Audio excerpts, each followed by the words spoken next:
Hello and welcome to Simon Says Artwork. This is the 25th instalment of the Inktober challenge, and I have been learning to draw with my left hand all month, and for the last 7 days of the month, excluding the 31st, so from the 24th until the 30th, I am going to be drawing from reference. So the first drawing was an apple tree, the second was the little gun for an airbrush, but it's kind of like more like a cannon. It's not like the little pencil brush that sticks out like that. It was more like an actual, you hold it type of gun. It's really interesting. So have a look at the drawing that I did yesterday. I'll leave a link right here. Today I'm going to be doing a still life again, this time of my little pot of pens. It's a lovely little combination of different pens and a pencil in there. And I've got some paint pens as well. I'm going to be drawing with Tombo's Fudenosuke brush pen. I think it's a really nice pen. And once again, I will be doing a drawing in my little black sketchbook, which I've done every instalment so far. So, let's get started.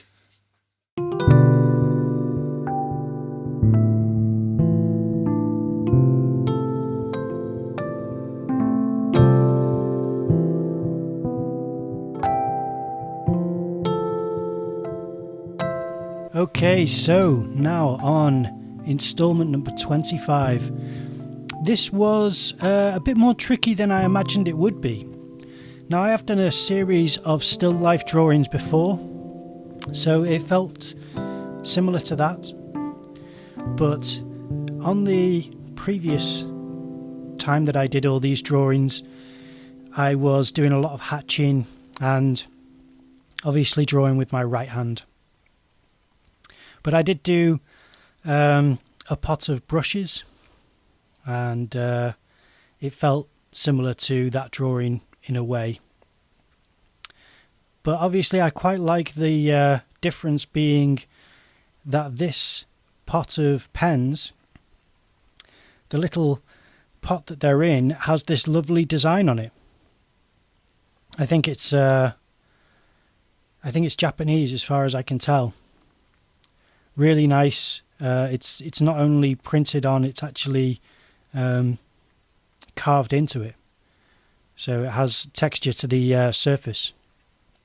Really nice. And it added a lot of interest. I think without having this design on the pot, it would be a very plain drawing because of how small it is.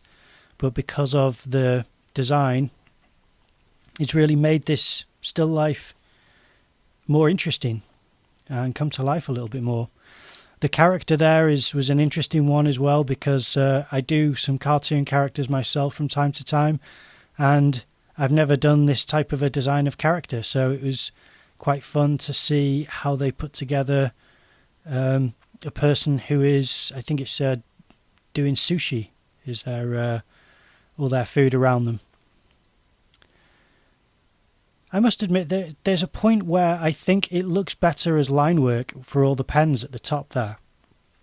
And then when I fill it in with some shadow, I lose some of the quality. But that's just one of those things that you have to try and sometimes not realise what's going to happen.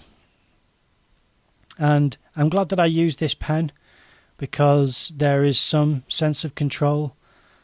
But I was a little bit more wobbly than I imagined I would be with my left hand, and I can tell that at certain angles, vertical hatching specifically, was very wobbly with my left hand.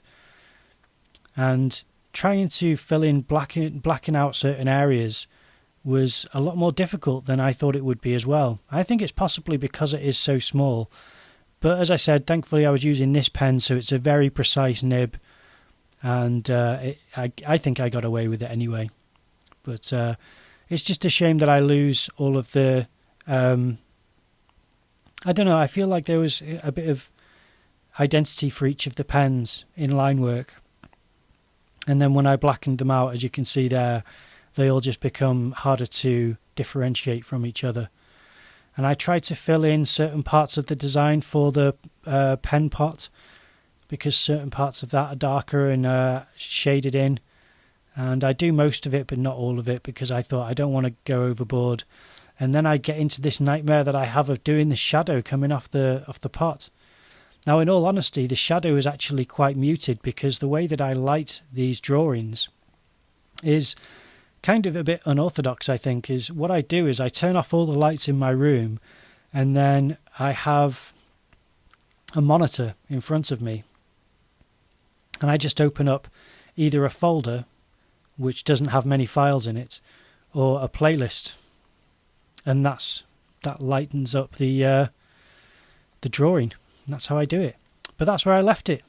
I thought it was quite nice. It's not too bad, is it?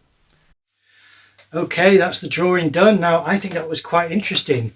The actual drawing itself was just a case of picking through all of the little details and parts, which I quite enjoyed. But I must admit, the hardest part for me was getting this shadow right. It's really quite tricky. Now, I lost some of the detail on a few of the pens in the pot, but I tried to salvage it as much as I can. The light was coming from this direction, so I tried to leave an edge on this side, but it's not quite so obvious. Still, I thought it was quite an interesting little study, and I'm glad that I included it. So, there it is. I hope you enjoyed the video. If you did, then please leave a like, comment down below, subscribe to the channel, ring that notification bell, share this with any friends or family who might enjoy it. Thank you very much for watching, and I will see you in the next video.